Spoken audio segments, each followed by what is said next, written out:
What would happen if everyone was stuck in Minecraft? All 7.8 billion people transported into one Minecraft world. What would societies look like?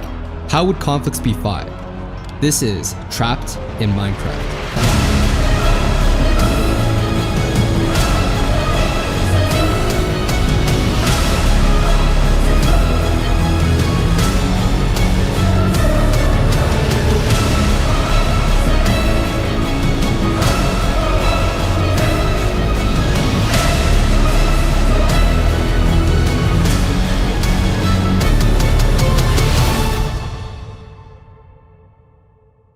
Real quick, before this video begins, I don't put out a lot of videos because I work very hard to prioritize quality over quantity. So it would mean a lot to me if you hit the subscribe button.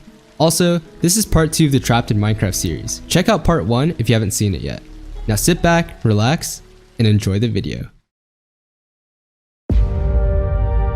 Welcome to Obsidian Mountain. One of the first underground societies, this advanced civilization initially formed as a result of an urgent need for protection from deadly mobs.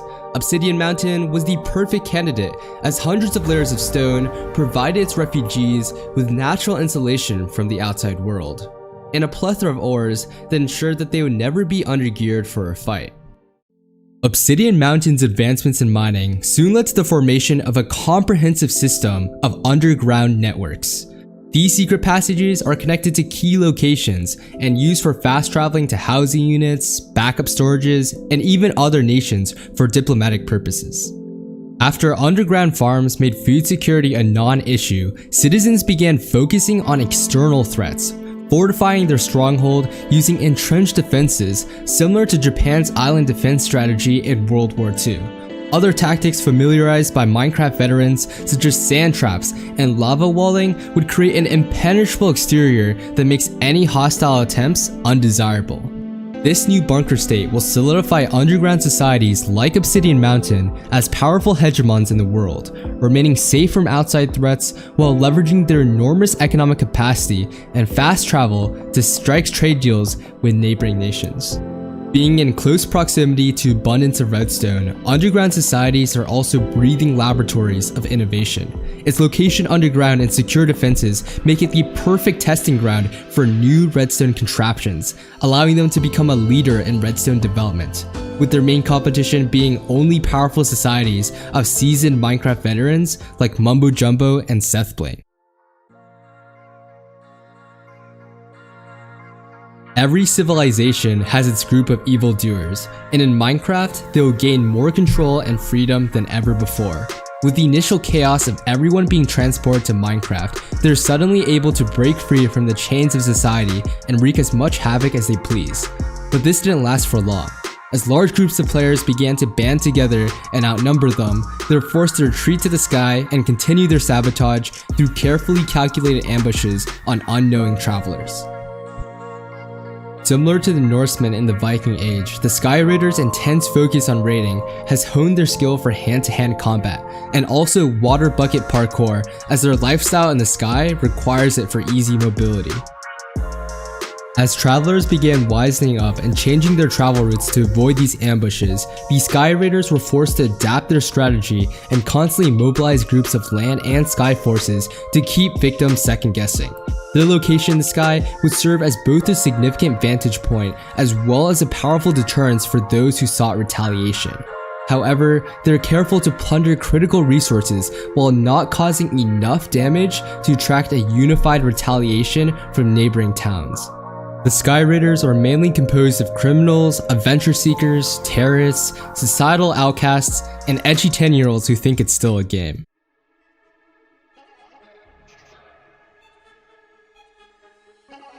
Our story continues with the Minecraft veterans, who from the moment of spawning in were way ahead of the rest of the world. Resources were consolidated in record rates as speedrunners, PvPers, and builders teamed up to face this newfound predicament. Famous players lead this group and expand their societies to offer protection to clueless players in an effort to reduce the high casualty rate from the initial massacre of players who didn't know how to survive. The confidence derived from their comprehensive knowledge of Minecraft systems drives some veterans to embark on dangerous nether expeditions to accumulate rare resources like netherite, blaze rods, and other potion resources. They will be the first society to establish themselves in the nether, and will be the first to take advantage of piglins by creating farms to generate large amounts of ender pearls and iron.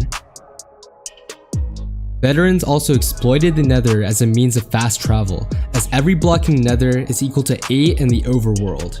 This gave them the ability to quickly and effectively launch assaults to quell hostile threats from governments and authorities that were afraid of their potential.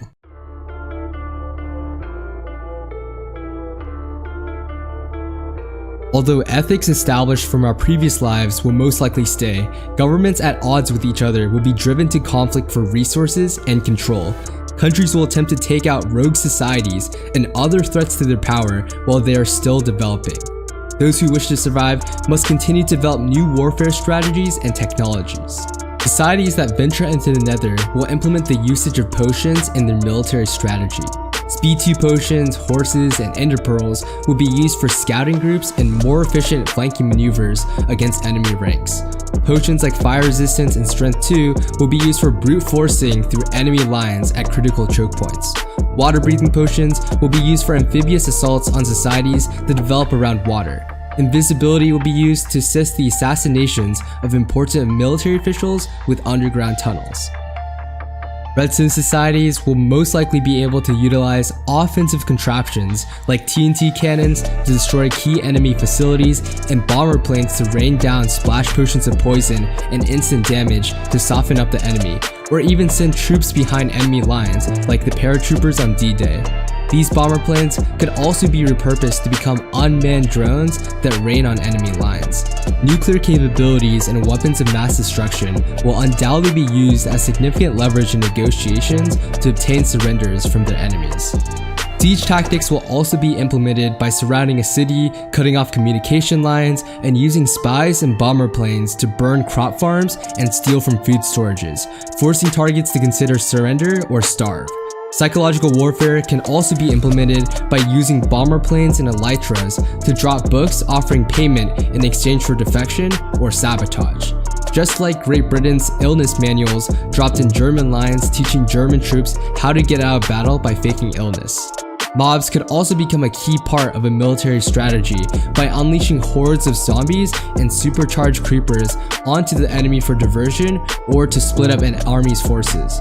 Wolves will become a valuable friend in combat as they fight along your side. Defensive strategies could include flooding the outside of your city with water to slow down an enemy advance, or pouring lava down the side of your walls. Pit traps and mines will be installed throughout a battlefield to make an assault even more deadly. Ambushes will be used to disrupt enemy lines and create mental exhaustion within enemy troops. These include hit-and-run strategies of lighting up horse stables and camps with TNT and flame bows from afar to create havoc, and underground spies that create deep holes in which oblivious soldiers will fall to their deaths in.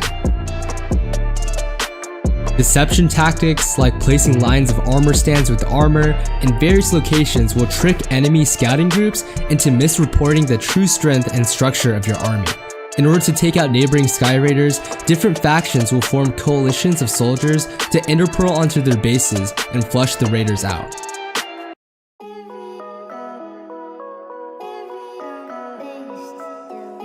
In the beginning, builders were forced to architect buildings that favor survivability rates over everything else, optimizing agricultural fields, mob farms, and defensive structures.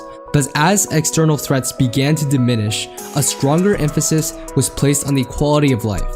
Similar to the Renaissance in the 15th century, a focus on vanity and nostalgia for the previous world sparked a cultural demand for architectural structures and paintings like the Athenian Parthenon and Mona Lisa. In expansionist societies, statues were constructed in conquered territory as a symbol of status and power, and luxurious mansions for the wealthy are created as societies advance. Businesses sprout up in free societies where people try to make a better living for themselves, selling valuables like potions, ores, golden apples, and enchanted books.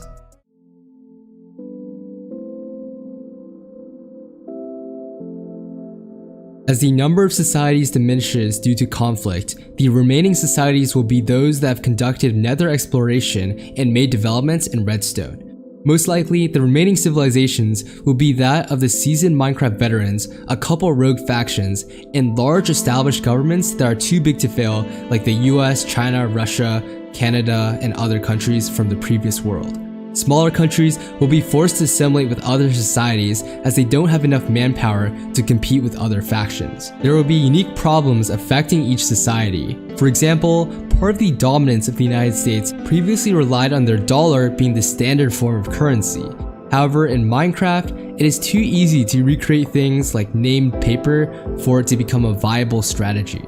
Older fashion standards like gold, diamonds, and netherite will become more widespread. More authoritarian governments will be faced with the problem of an increasingly unhappy population. As the rules in Minecraft allow for more freedom, civilians will no longer be content serving the state and will attempt to establish a better life for themselves. Additionally, certain businesses will prove to be more prosperous than others. While selling food has become less profitable as it is now a rather common commodity, those who take the risk to venture into Nether will be able to sell goods at a much higher price as less people take that risk. Soon, these economic differences will lead to the rise of inequality and create internal instability within many societies. Without a good grasp of systems like national defense, taxes, and government services, a society's elite could easily usurp power through hired forces and a monopoly on crucial resources.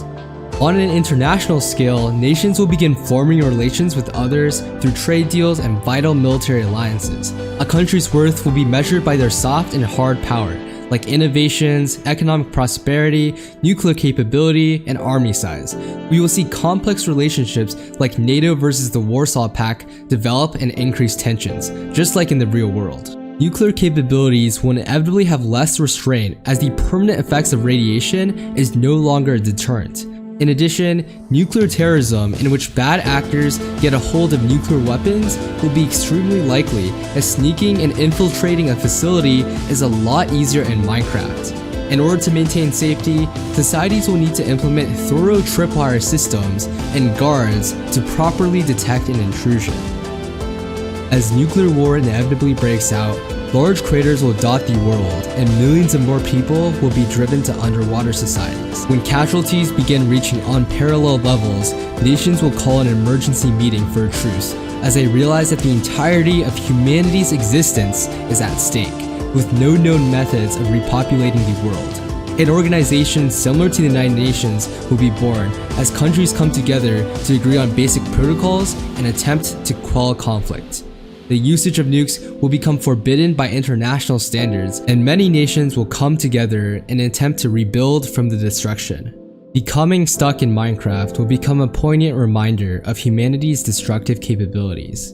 We will realize that even in a world filled with zombies, skeletons, and creepers, the true enemies were ourselves.